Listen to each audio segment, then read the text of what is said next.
Hvornår man kan forvente resultater fra SEO kommer meget an på jeres konkrete situation.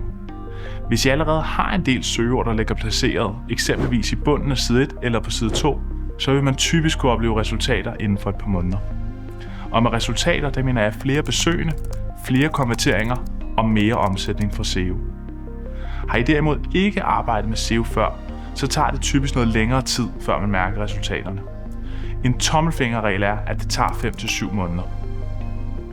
Grunden til det er, at det tager tid at flytte sig fra side nummer 10 til side nummer 9 til side nummer 8 og hele vejen op til side nummer 1. Men at man først oplever resultaterne, når man ligger i toppen af side 1. Vi sørger naturligvis altid for, at I får præsenteret en plan og nogle konkrete forventninger, inden vi starter et samarbejde.